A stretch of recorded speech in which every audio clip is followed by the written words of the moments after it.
Hello welcome back to my YouTube channel. അപ്പോൾ നമ്മൾ 2 ദിവസം വീഡിയോ ഒക്കെ ഇട്ടിട്ട് ഇനി പനി പിടിച്ചു ഗൈസ്, അതുകൊണ്ടാണ് വീഡിയോസ് ഒന്നും വരാത്തത്.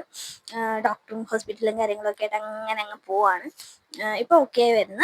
അപ്പോൾ നമുക്ക് വീഡിയോയിലേക്ക് പോകാം. അപ്പോൾ വീഡിയോയിലേക്ക് പോകുന്നതിന് മുന്നേ എൻ്റെ വീഡിയോ ആദ്യമായിട്ടാണ് കാണുന്നതെങ്കിൽ ഒന്ന് ചാനൽ ഒന്ന് സബ്സ്ക്രൈബ് ഒക്കെ ചെയ്യുക. ഞാനിന്ന് വന്നേക്കുന്നത് മെയിനായിട്ട് ഒരു ഇൻട്രസ്റ്റിംഗ് എന്നല്ല നമുക്ക് പറയാൻ പറ്റും, സോഷ്യലി റെലവൻ്റ് ആയിട്ടുള്ള ഒരു ടോപ്പിക്കിനെ പറ്റി സംസാരിക്കാൻ വേണ്ടിയിട്ടാണ്.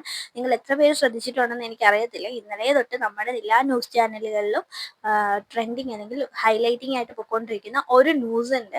കോതമംഗലത്ത് ഒരു TTC വിദ്യാർത്ഥിനി, അതായത് 23 വയസ്സ്, അതായത് എൻ്റെ പ്രായമുള്ള ഒരു പെൺകുട്ടി സൂയിസൈഡ് ചെയ്തു. അതിൻ്റെ റീസൺ എന്ന് പറയുന്നത് പുള്ളിക്കാരിയുടെ കാമുകനായിട്ടുണ്ടായിരുന്ന റമീസ് എന്ന് പറയുന്ന വ്യക്തിയാണ്. അതിനെ പറ്റിയിട്ട് അതിനെതിരായിട്ട് ആ റമീസിനെതിരായിട്ട് ആ കുട്ടിയുടെ വീട്ടുകാർ, അമ്മയും സഹോദരനും ഒക്കെ വന്ന് ന്യൂസിൽ സംസാരിക്കുന്നുണ്ട്. ആ കുട്ടിയുടെ ലൈഫിൽ എന്താണ് നടന്നത് എന്നൊക്കെയുള്ള കാര്യങ്ങൾ. അതിനെ പറ്റിയിട്ടൊരു വീഡിയോ ചെയ്യണം എന്ന് തോന്നി, അതുകൊണ്ടാണ് ഞാൻ ഈ വീഡിയോ ചെയ്യുന്നത്. അപ്പോൾ നമുക്ക് വീഡിയോയിലേക്ക് പോകാം. ഞാൻ ഈ ഇൻസിഡന്റിനെ പറ്റിയിട്ട് ന്യൂസ് കട്ടിങ്സും കാര്യങ്ങളും വെക്കാത്തതിന്റെ റീസൺ എന്താണെന്ന് വെച്ച് കഴിഞ്ഞാൽ, ഒരു അവർ കഴിയുമ്പോഴും പുതിയ പുതിയ അപ്ഡേറ്റ്സ് ആ കേസിനെ പറ്റിയിട്ട് വന്നുകൊണ്ടിരിക്കുകയാണ്. അപ്പം അത് വെക്കുമ്പോഴത്തേക്കും ഒത്തിരി ലെങ്ത് വരുന്നത് കൊണ്ടാണ് ഞാനത് വെക്കാത്തത്. ഷോർട്ടായിട്ട് നിങ്ങൾക്ക് എന്താണ് നടന്നത് എന്നുള്ള ആ ഒരു കാര്യവും എൻ്റെ ഒരു ഒപ്പീനിയനും കൂടി പറയണം എന്ന് വിചാരിച്ചിട്ടാണ് ഞാൻ ഈ വീഡിയോ ചെയ്തത്. അപ്പം നിങ്ങൾക്ക് ഈ ന്യൂസിനെ പറ്റിയിട്ട് കൂടുതൽ അറിയണമെങ്കിൽ 24x7 ആയിട്ടുള്ള നമ്മുടെ മെയിൻ സ്ട്രീം ചാനൽസിൽ പോയി നോക്കിക്കഴിഞ്ഞാൽ നിങ്ങൾക്കിപ്പം എന്തായാലും കാണാൻ പറ്റും. കാര്യം എല്ലാ ചാനൽസും ഒരേപോലെ ഫോളോ ചെയ്തുകൊണ്ടിരിക്കുന്ന ഒരു ന്യൂസാണിത്. ഓക്കെ, അപ്പോൾ ഇതൊരു സൂയിസൈഡ് ന്യൂസ് ആണ്. ഞാൻ പറഞ്ഞല്ലോ, സോന എന്ന് പറയുന്ന പെൺകുട്ടി 23 വയസ്സേ ഉള്ളൂ. അവരുടെ സ്വന്തം ലൈഫ് ഒരാളെ പ്രണയിച്ചു എന്നതിൻ്റെ പേരിൽ കളയേണ്ടി വന്നു എന്നതാണ് ഈ ന്യൂസിന്റെ കണ്ടന്റ് എന്ന് പറയുന്നത്. ഒരിക്കലും കണ്ടന്റ് എന്ന് പറയാൻ പറ്റത്തില്ല, ഒരാളുടെ ലൈഫാണ്. അയാളുടെ ലൈഫ് ഒരാളെ പ്രണയിച്ചു എന്നതിൻ്റെ പേരിൽ ഇല്ലാതാക്കേണ്ടി വരുന്നൊരവസ്ഥ എത്ര പരിതാപകരമാണല്ലേ. പ്രണയം എന്ന് പറയുന്നത് നമുക്ക് എല്ലാവർക്കും വളരെ മൂല്യമായിട്ടുള്ള ഒരു പ്രീഷ്യസ് ആയിട്ടുള്ള ഒരു വികാരമാണ്. അത് നമ്മൾ അത്രയും പ്രീഷ്യസ് ആയിട്ട് കൊണ്ട് നടക്കണം. നമ്മുടെ മൈൻഡിൽ എപ്പോഴും അതൊരു മെമ്മറി ആയിരിക്കണം, അതൊരു സ്വീറ്റ് മെമ്മറി ആയിരിക്കണം എന്നാണ് എൻ്റെ ഒരു വേ ഓഫ് തോട്ട്. പക്ഷേ ഇവിടെ ഈ കുട്ടിയെ സംബന്ധിച്ചിടത്തോളം, ഈ കുട്ടി സ്നേഹിച്ചു എന്ന് പറയുന്ന വ്യക്തി പ്രണയത്തിനേക്കാൾ അപ്പുറം അദ്ദേഹത്തിൻ്റെ വലുത്, അവന് അദ്ദേഹം എന്നൊന്നും വിളിക്കാൻ പറ്റില്ല, അവന് വലുത് മതമായിരുന്നു. ആ മതം ഏതാണെന്നും ഞാൻ പറഞ്ഞ് ഇതിനകത്ത് വേറെ രീതിക്ക് കൊണ്ടുപോകാൻ ഞാൻ ആഗ്രഹിക്കുന്നില്ല. ഇതിൻ്റെ താഴത്തെ കമൻറ്റ് ബോക്സിൽ പല വേദുകളും വരുന്നുണ്ട്. എനിക്ക് ആ വേർഡ്സ് ഒന്നും യൂസ് ചെയ്യാൻ താല്പര്യമില്ല. ഇതിനെ വേറൊരു രീതിക്ക് കമ്മ്യൂണിറ്റീനെ പറയുന്ന രീതിക്ക് കൊണ്ടുപോകാനും താല്പര്യമില്ല. എല്ലാ കമ്മ്യൂണിറ്റിയിലുള്ള ആൾക്കാരെല്ലാം ഇങ്ങനെയുമല്ല. ഒരു 5% ആൾക്കാർ ഇങ്ങനെയാണ്. അവർക്ക് എതിരായിട്ട് നമ്മൾ സംസാരിക്കുന്ന സമയത്ത് നമ്മൾ ആ ഹോൾ കമ്മ്യൂണിറ്റീനെ കുറ്റം പറയുന്നത് ശരിയല്ലല്ലോ. അതുകൊണ്ട് തന്നെയാണ് ഞാൻ ആ മതത്തിനെ പറ്റിയിട്ട് കൂടുതൽ പറയാത്തത്. നിങ്ങൾ ആ ന്യൂസ് ഇതാകുമ്പോൾ തന്നെ നിങ്ങൾക്ക് പേരിൽ നിന്ന് തന്നെ നിങ്ങൾക്ക് മനസ്സിലാവും ഇല്ലേ. ന്യൂസ് നോക്കുമ്പോൾ ആ പേരിൽ നിന്ന് തന്നെ മനസ്സിലാകും, റമീസ്. ഓക്കെ, ഇതിൽ ഈ സോന എന്ന് പറയുന്ന പെൺകുട്ടിയും റമീസ് എന്ന് പറയുന്ന ആളും തമ്മിൽ ഇവരുടെ ഡിഗ്രി കാലഘട്ടം തമ്മിലുള്ള പരിചയമാണ്. ഡിഗ്രി കാലഘട്ടത്തിൽ ഇവർ ഒരുമിച്ച് പഠിച്ച ആൾക്കാരാണ്. BA മലയാളമാണ് ഇവർ രണ്ടുപേരും പഠിച്ചിട്ടുണ്ടായിരുന്നത്. അത് കഴിഞ്ഞ് ഇവരുടെ ഡിഗ്രി കഴിഞ്ഞതിന് ശേഷമാണ് ഇവർ പ്രണയത്തിലാവുന്നത്. ഈ പ്രണയത്തിലേക്കും പോകുന്ന സമയത്ത് ഇവർക്ക് കോമൺ ആയിട്ട് ഫ്രണ്ട്സ് ഉണ്ടാവും. ഇവർ ഒരേ ക്ലാസ്സിൽ പഠിക്കുന്ന കുട്ടികളായതുകൊണ്ട് തന്നെ ഇവർക്ക് കോമൺ ആയിട്ട് നല്ല ഫ്രണ്ട്സ് ഉണ്ടാവും. അപ്പം അങ്ങനെ ഒരു പെൺകുട്ടി ഇവർക്കിടയിൽ ഒരു പെൺകുട്ടി ഉണ്ട്. അങ്ങനെ ഇവരുടെ റിലേഷൻഷിപ്പ് മുന്നോട്ട് പോയൊരു 23 വയസ്സ് പെൺകുട്ടിക്കാവുന്ന സമയത്ത് ഓഫ് നമ്മുടെ വീട്ടിൽ നമ്മളുടെ എല്ലാവരുടെ വീട്ടുകാർ ഇങ്ങനെ ഒരു കല്യാണം എന്നുള്ള രീതിക്കൊരു സെക്കൻഡ് സ്റ്റെപ്പ് എന്നുള്ള രീതിക്ക് അവർ ആലോചിച്ച് തുടങ്ങും. അപ്പം ഈ പെൺകുട്ടി TTCക്ക് ജോയിൻ ചെയ്ത് ഒരു ജോലി ഇപ്പോൾ ഉടനെ ആവും. അപ്പോൾ ഒരു കല്യാണത്തിൻ്റെക്ക് പോകണ്ടേ എന്നുള്ള രീതിക്ക് ഇവൻ്റെ അടുത്ത് സംസാരിക്കുകയാണ്. നമുക്ക് നെക്സ്റ്റ് സ്റ്റെപ്പായിട്ട് കല്യാണം എന്നുള്ള രീതിക്കാവുമ്പോൾ ഈ കുട്ടിയുടെ അച്ഛൻ മരിച്ചു, പിതാവ് മരിച്ച് ഒരു 35-38 ദിവസം കഴിഞ്ഞ ഉടനെ തന്നെ ഇവൻ്റെ വീട്ടിൽ നിന്ന് ആള് വരികയാണ് ഈ പെണ്ണിൻ്റെ വീട്ടിലേക്ക്. അതായത് നമുക്ക് കല്യാണം നടത്തണമെങ്കിൽ ഞങ്ങൾക്ക് ആകെ ഒരേ ഒരു കാര്യം മാത്രമേ നിങ്ങളുടെ അടുത്ത് വെക്കാനുള്ളൂ, ഒരു കണ്ടീഷൻ എന്ന് പറയുന്ന സാധനം വെക്കാനുള്ളൂ. എന്താണെന്ന് വെച്ച് കഴിഞ്ഞാൽ, ഞങ്ങളുടെ മകനുമായിട്ട് കല്യാണം നടത്തണമെങ്കിൽ ആ പെൺകുട്ടി മതം മാറണം.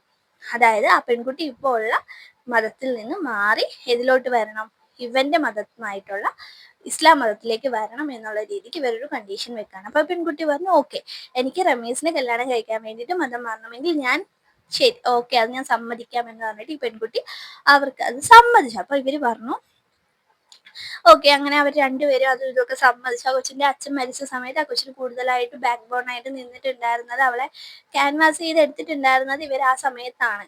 ഈ ചെറുക്കനും ഈ ചെറുക്കൻ്റെ പാരൻസും ഇതിനകത്ത് പ്രതികൾ തന്നെയാണ്. അങ്ങനെ തന്നെ ഞാൻ പറയാം. അതിനകത്ത് എനിക്ക് യാതൊരുവിധ ഒരു സങ്കടവും ഇല്ല. ഓക്കെ, അപ്പം ഇവരെല്ലാവരും കൂടി ക്യാൻവാസ് ചെയ്ത് പെൺകുട്ടി അപ്പോൾ ഇവരുടെ വരിക്ക് വന്നു. അതായത് ഓക്കെ ഞാൻ അങ്ങനെയാണെങ്കിൽ മതം മാറാം, റമീസിനെ കല്യാണം കഴിക്കാൻ പറ്റില്ല. അതായത് അവർക്ക് അവനോടുള്ള ആ പ്രണയത്തിന്റെ ആ ഒരു ഡെപ്തിൽ വെച്ചിട്ടാണ് ആ കുട്ടി അത് പറയുന്നത്. നമ്മൾ സ്നേഹിച്ച ആളെ കല്യാണം കഴിക്കണം എന്നായിരിക്കുമല്ലോ നമ്മൾ എല്ലാവരും ചിന്തിക്കുന്നത്. അല്ലാതെ നമ്മൾ സ്നേഹിച്ചിട്ട് വേറൊരാളെ കല്യാണം കഴിക്കണം നമ്മൾ ആരും ആഗ്രഹിക്കത്തില്ലല്ലോ. അതുപോലെ തന്നെ ഈ കുട്ടിയും സ്നേഹിച്ചു, സ്നേഹിച്ച ആളെ തന്നെ കല്യാണം കഴിക്കണം, കല്യാണം കഴിക്കാൻ വേണ്ടിയിട്ട് മതം മാറണമെങ്കിൽ ഇറ്റ്സ് ഓക്കെ ഞാൻ മാറാം എന്നുള്ള രീതിക്ക് കുട്ടി പറയാണ്. അങ്ങനെ നിന്ന് ഇവരുടെ ഇത് ഇങ്ങനെ കണ്ടിന്യൂ ചെയ്യുന്ന സമയത്ത് ഇവിടെ ഒരു ട്വിസ്റ്റ് നടക്കുകയാണ്. ട്വിസ്റ്റ് എന്ന് വെച്ച് കഴിഞ്ഞാൽ സംഭവം ഇത്രേ ഉള്ളൂ. ഇവനെ ഒരു ലോഡ്ജിൽ നിന്ന് പൊക്കുവാണ്. എന്തിനാണ്? അനാശാസ്യത്തിന്. ഏത് പെണ്ണാടാ സഹിക്കുന്നത്? അനാശാസ്യത്തിന് താൻ സ്നേഹിച്ച ചെറുക്കനെ പൊക്കുന്നു എന്ന് പറയുമ്പോഴത്തേക്കും അവളുടെ മനസ്സിൽ എന്തായിരിക്കും വന്നിട്ടുണ്ടാവുക? നിങ്ങളൊന്ന് ചിന്തിച്ചു നോക്കിക്കേ. എന്നിട്ട് വേറൊരു പെണ്ണായിരുന്നു ആ സ്ഥാനത്തെങ്കിൽ അവനെ അപ്പം ഇട്ടിട്ട് പോയിട്ടുണ്ടായിരുന്നേനെ. പക്ഷെ ഈ കുട്ടി എന്താ ചെയ്തതെന്ന് വെച്ച് കഴിഞ്ഞാൽ, ആ കുട്ടി ചെയ്ത തെറ്റാണ്. പക്ഷെ ഈ കുട്ടി ചെയ്തത് എന്താണെന്ന് വെച്ച് കഴിഞ്ഞാൽ, ഞാൻ ഇനി മതമൊന്നും മാറില്ല, പക്ഷെ നമ്മുടെ കല്യാണം ഉടനെ നടത്തണം എന്ന് പറഞ്ഞു. അപ്പൊ ഇവൻ അത് സമ്മതിക്കാൻ പറ്റില്ല. ഇവൻ പറഞ്ഞതെന്താ, മതം മാറിയേ പറ്റത്തുള്ളൂ, മതം മാറിയാൽ മാത്രമേ കല്യാണം നടക്കത്തുള്ളൂ എന്നുള്ള രീതിക്ക് ഇവനും ബഹളം വെച്ചു. ഇവള് പറഞ്ഞു ഞാൻ മതം മാറത്തില്ല, നീ ഇങ്ങനെയൊക്കെ ചെയ്തിട്ടുള്ള ഒരാളുടെ കൂടെ എനിക്ക് ജീവിക്കാനായിട്ട് മതം മാറേണ്ട ഒരു ആവശ്യവുമില്ല എന്നുള്ള രീതിക്ക് കൊച്ചിന്റെ ഡിസിഷൻ ഈ കൊച്ചു പറഞ്ഞു. അങ്ങനെ ഇതിങ്ങനെ മുന്നോട്ട് പോയി. ഇതിന്റെ ഇടയ്ക്ക് അങ്ങോട്ടും ഇങ്ങോട്ടും പോവുക ഒരു സ്ഥലമൊക്കെ ഉണ്ടായി. ഈ പെണ്ണിന്റെ വീട്ടുകാർ ഇതൊന്നും അറിയുന്നുണ്ടായിരുന്നില്ല ഈ സമയത്ത്. അത് കഴിഞ്ഞ് ഇവൻ പറഞ്ഞു ഓക്കെ എനിക്ക് രജിസ്റ്റർ മാരേജ് ചെയ്യാം, മതം മാറണ്ട, നീ രജിസ്റ്റർ മാരേജ് ചെയ്യാം, നീ ഒരു കാര്യം ചെയ്യ് ഇങ്ങോട്ട് വാ എന്ന് പറഞ്ഞിട്ട് ഇവന്റെ വീട് ആലുവയാ. ഈ പെണ്ണ് കോതമംഗലമാണ്, ഇവന്റെ വീട് ആലുവയാണ്. ഇവൻ പറഞ്ഞു നീ ആലുവയ്ക്ക് വാ, നമുക്ക് ഇവിടെ രജിസ്റ്റർ ചെയ്യാം എന്ന് പറഞ്ഞിട്ട് ഈ കുട്ടി അവന്റെ അടുത്തോട്ട് ചെല്ലാണ്. ഇവനെ വിശ്വസിച്ചിട്ട് ഇവന്റെ അടുത്തോട്ട് ചെല്ലാണ്. അങ്ങനെ ഇവര് ചെന്നിട്ട് ഇവൻ എന്താ ചെയ്തെന്നറിയോ? ഇവന്റെ വീട്ടിൽ കൊണ്ടുപോയിട്ട് ഈ കുട്ടീനെ മർദ്ദിച്ചു. അവന്റെ പാരൻസും എല്ലാവരും ഉണ്ട്. അവന്റെ പാരൻസ്, അവന്റെ സിസ്റ്റർ, അവന്റെ ഫ്രണ്ട്സ് എല്ലാവരും ഉണ്ട് ആ വീട്ടില്. അവളെ അങ്ങോട്ടേക്ക് കൊണ്ടുപോയി റൂമിൽ അടച്ചിട്ട് മർദ്ദിച്ചു. അവളുടെ ചുണ്ട് വരെ പൊട്ടി. എന്നിട്ട് ഇവരെന്താ ചെയ്തതെന്ന് വെച്ച് കഴിഞ്ഞാൽ ഇവളോട് പറഞ്ഞു നീ നിന്റെ വീട്ടിൽ പോവില്ല, നീ നിന്റെ വീട്ടിൽ പോകത്തില്ല, നിന്നെ 2 മാസത്തേക്ക് എന്തോ പൊന്നാനിയിലോ എങ്ങോട്ട് കൊണ്ടുപോയിട്ട് നിർബന്ധിത മതപരിവർത്തനം എന്നുള്ള രീതിക്കൊരു കോൺസെപ്റ്റ് അവിടെ വരികയാണ് ഗൈസ്. അതായത് നീ ഇനി അങ്ങോട്ട് പോവണ്ട, നിന്നെ ഞങ്ങൾ മതം മാറ്റാൻ പോവാണ്, 2 മാസം കഴിഞ്ഞ് നീ അവിടുത്തെ ക്ലാസ് കഴിഞ്ഞ് വന്നു കഴിഞ്ഞാൽ നിനക്ക് നിന്റെ വീട്ടിൽ പോകാൻ പറ്റത്തില്ല, ഇനി നീ വീട്ടിലെ പോവില്ല എന്ന് പറഞ്ഞിട്ട് ഇവളെ പൂട്ടിയിട്ടു. ഈ സമയത്ത് ഇവളുടെ ഫ്രണ്ടിനെ വിളിച്ചു. ഞാൻ പറഞ്ഞല്ലോ നേരത്തെ ഇവർക്കിടയിൽ കോമൺ ആയിട്ടൊരു ഫ്രണ്ട് ഉണ്ടാവും എന്ന്. ആ പെൺകുട്ടീനെ വിളിച്ചിട്ട് പറഞ്ഞു എടി ഇവൻ ഇങ്ങനെയാണ് പറയുന്നത്, എന്നെ നിർബന്ധിച്ച് മതം മാറ്റാൻ കൊണ്ടുപോവാണ്, പൊന്നാനിൽ കൊണ്ടുപോകും, പിന്നെ എന്നെ വീട്ടിൽ കൊണ്ടുവരത്തില്ല, നീ എൻ്റെ ഇച്ചാനോട്, അതായത് ആ കൊച്ചിന്റെ ചേട്ടനെ കുട്ടി വേറെന്തോ പേരാ വിളിക്കുന്നത്, ചേട്ടനെ വിളിച്ച് ഞാൻ പറയടി എനിക്ക് പറ്റത്തില്ല, എനിക്ക് പേടി വരുന്നെന്ന് പറഞ്ഞിട്ട് ഈ കുട്ടി കരയാണ്.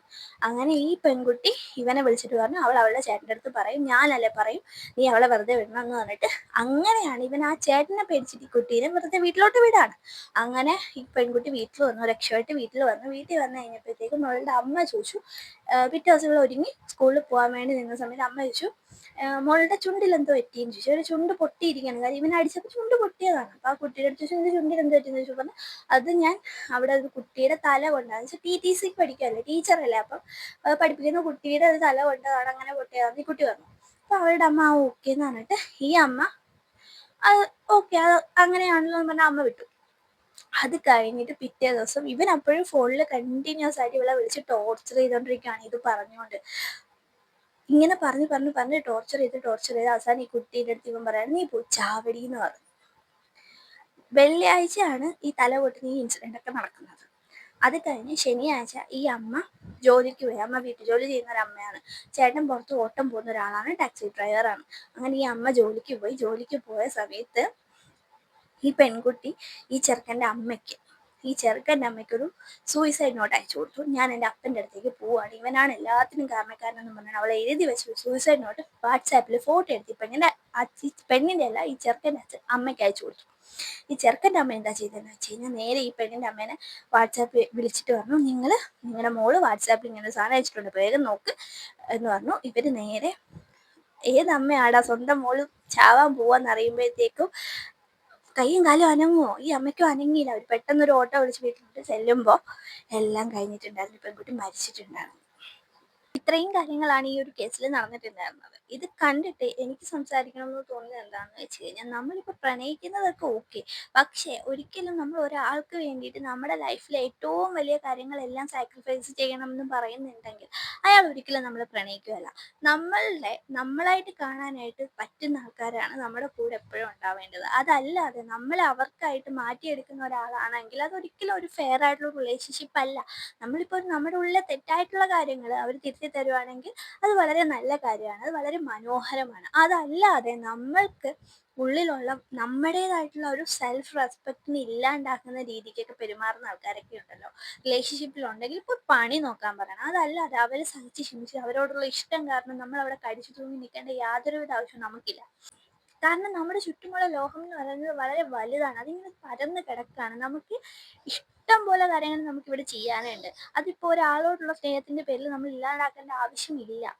ഈ കുട്ടി ഇവിടെ ചെയ്തത് എന്താണെന്ന് വെച്ച് കഴിഞ്ഞാൽ, ഇവന്റെ ടോർച്ചറിങ് സഹിக்க വയ്യാതെ, ഇവന്റെ അടുത്തൊന്നും പറയാൻ പറ്റാതെ, സ്വന്തം പാരൻസിൻ്റെ അടുത്തൊന്നും പറയാൻ പറ്റാതെ മൊത്തത്തിൽ ടോർച്ചർ ചെയ്ത് എക്സോസ്റ്റഡ് ആയതിനു ശേഷം പുള്ളിക്കാരി തന്നെ ഒരു ഡിസിഷൻ എടുത്തു, ഞാൻ എൻ്റെ ലൈഫ് അങ്ങ് ഇല്ലാണ്ടാക്കിയേക്കാം. ആർക്ക് വേണ്ടി? ആർക്ക് പോയി? സ്വന്തം അമ്മയ്ക്കും ചേട്ടനും പോയി, വേറെ ആർക്കും അവിടെ ഒന്നും പറ്റിയില്ല. അവൻ നേരെ ഇപ്പോൾ ശിക്ഷയ്ക്ക് പോയിട്ടുണ്ട്. അവനത് കുറച്ച് നാൾ കഴിയുമ്പോൾ അവൻ്റെ വീട്ടുകാർ അവനെ ഇറക്കും.